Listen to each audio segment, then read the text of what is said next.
Good morning, Gatherverse. My name is Aileda, and I have an organization called Ask Aileda.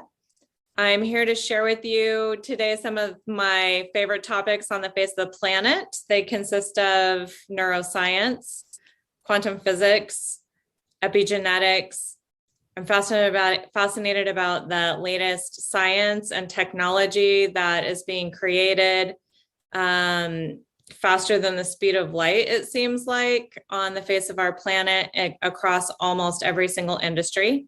I am here because I was invited, and I'm super grateful that I get to be a speaker on the Gatherverse for mental health and well-being, and this summit in particular. I am humble that I get to share my knowledge and my research and my experience and my wisdom with you in regards to how our physical systems work. I am going to refer to it as our operational systems, our actual physical body and mind, and share some of the things that I have learned throughout my years, and hopefully explain it in a fashion that is going to make sense to you in a very short and quick period of time. Because understanding how our operational system, our physical body, and our mind functions is really important, not just for mental health, but total overall health and well-being physically. So on that note, I'm going to just dig right in and say, we always hear the term mind, body, and spirit, especially in this arena of well-being. So mind, body, and spirit, yes, are important because it helps your physical system hold balance. However, I am here to say to you that it is in the wrong order that we are saying those.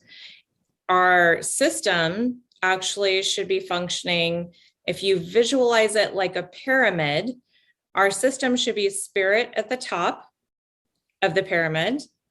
Mind should be at the lower left-hand portion of the pyramid, and our physical body should be the lower right. So it should be spirit, mind, body, not mind, body, spirit. It is spirit, mind, body, and I'm going to tell you why. Spirit, let's refer to that as in neuroscience as our conscious mind. So I'm equating spirit at the top of the pyramid to conscious mind, and that's a neuroscience term. So it's a conscious mind state of being. The mind then we're going to label as subconscious mind. Again, this is neuroscience. So in neuroscience, what we would call the mind, we're going to refer to in this example as subconscious mind.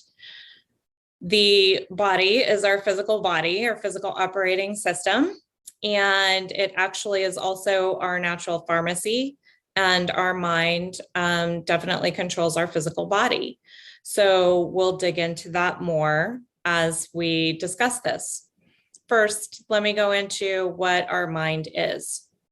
So our mind is a quantum computer, and neuroscience is now in the process of mapping our minds as fast as they possibly can. It's happening at an astronomical rate of speed. Computer systems are being designed and replicated, technology following our minds, trying to map our minds, which is super fascinating. And that's why I'm just going to equate it as our computer. Like our brain, our mind is our quantum computer. It is ours to use. And it is proven that our mind can tell our body what to do. And the reason why I say that's proven is because they have taken amputees and they have hooked up robotic arms now through the brain stem, and then through the neural pathways. I don't want to say just neural pathways, also the nerves, right? And they now can have people move robotic arms through thought process, through their brain. So the mind absolutely controls the body. The mind does whatever we tell it to. So this is where conscious mind and spirit can come into the equation. So it's proven also that we we can tell our mind what to do. Let's equate this in another analogy. And let's say that our spirit or our conscious mind or our free will is the pilot to the plane. Our pilot should be driving our plane, our physical system, not our autopilot, which would be the equivalent of our subconscious mind or quantum computer. Our quantum computer should not be running itself on consistent prior programs. Why do I say this? Because all of our programming, and it's called programming, so it's perfect for our computer analogy. Our programming is our experiences, our previous experiences in life, perhaps how we're raised. It could be experiences that we've gathered along the way through our research, our studies. It could be experiences that have been traumatic and stuck. It can be happy experiences as well. Life, right, that we've lived up to this point. Main key things that have set themselves into our hardwiring are our programming in our brain, in our computer. And now it's also being proven that not just now, this has been proven and has been something that has been scientists have been aware of for a period of time. And that is that we're in conscious mind, conscious state of being 5% of the time as a mass populace. And the other 95% of the time, the majority of the population is operating on subconscious mind. That means repeat programs over and over and over again. So that also would equate to repeating the past over and over and over again. That would also equate to our quantum computers being on autopilot and running themselves without us, the spirit, conscious mind, free will, title it however we want to title it, pilot of the plane, being on board. Why is this a problem? Not a problem. Let's say, why is this our greatest challenge, in my opinion, as one humanity? Our greatest challenge as humanity is that we need to wake up and be in conscious mind and conscious state of being. Why? Because if I'm supposed to have a pilot on the plane, right, which none of us wants to be flying across the planet on autopilot. I don't think there's a single one of us that would say, oh yeah, go ahead and just put that plane on autopilot. And yeah, we don't even need a pilot, like no pilot at all. The pilot is your conscious mind. It's free will. It's your ability to make different choices and decisions. It's your ability to be consciously aware in the present moment without your quantum computer running itself on either the past or the future or previous programs. This is also then super important because our mind controls our body, right? So if we're running primarily on negative programs versus positive programs, and if it's true, which we know it is, that there's basically an epidemic of mental health problems, fear and anxiety throughout our human populace, and people are starting to take a stand and speak up for that, then people need to understand and be able to make conscious decisions to not repeat those programs or continue to feed those programs or continue to live their life and repeat patterns. It's important for us as a humanity to not relive history or repeat patterns and programs. It's important for us to have conscious state of being so that we can make new choices that are of free will and that are in the present moment, truly paying attention, not functioning on programming. Let's talk about programming because it's important. So one of the first things I would say and encourage all of you is pay attention to your programming.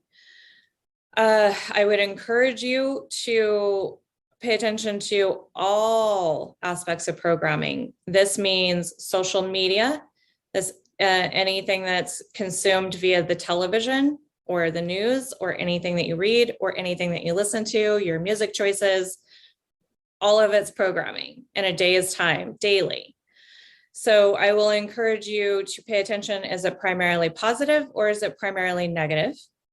If it is primarily negative, and I will say to you, if you're watching the news, I already know the answer. It all is primarily negative. People have grown as a mass consciousness to be in a state of thinking that the world is horrible because that's all they're broadcasting.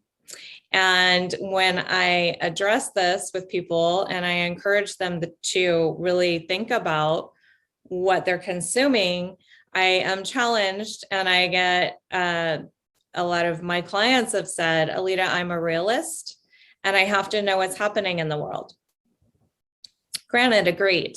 So I also tell them you can get that and you can get educated in a quick skim and find the right resources and do a quick skim of things and read it. And you don't have to watch it in front of a TV, which is proven to kind of put you in a meditative state of being, which is going to have you absorb that programming or that information just a little bit more than if you just quickly skim it and read it. So I'm all about awareness. I'm all about education. I'm all about understanding what's happening in the latest matters in today's world. I am not about people thinking that this is our reality, because reality is that there's just as many miracles happening in today's world and it's not being broadcasted. So there's a philosophy in our programming systems, our broadcasting systems. If it doesn't bleed, it doesn't lead. And this is where I encourage people, and I tell people too, I'm like, I'll challenge you. Think about the last time you were out in public. Think about the majority of the people that you're around or that you witness or that you see. There's a good chunk of them that are helping each other. They're supporting each other. They're going out of their way for each other. They're being kind to each other. They're gathering together because they want to feel a sense of community in some way or in some aspect.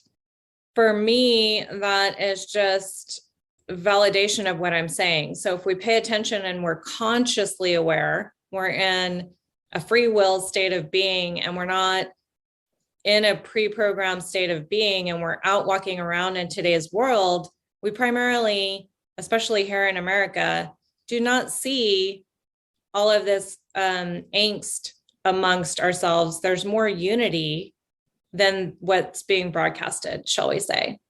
So it's important, especially if you have fear or anxiety or things that are not making you feel good, or your physical system is in disorder and you're not feeling well. Because again, keep in mind that we have a natural pharmacy in our body. That natural pharmacy is going to release chemicals into our system based off of our thoughts and what we are allowing these programs to run on.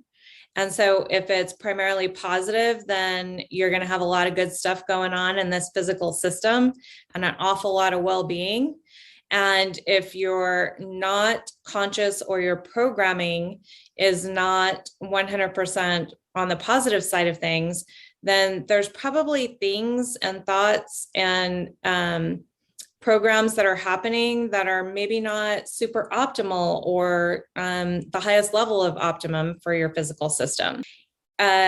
You hear people say that we have to build into our new systems, or I will say that we have to build into our new systems more empathy and compassion across the board. And that aggravates people oftentimes when they hear me say that, but there's more than just me. There's people saying it in today's world.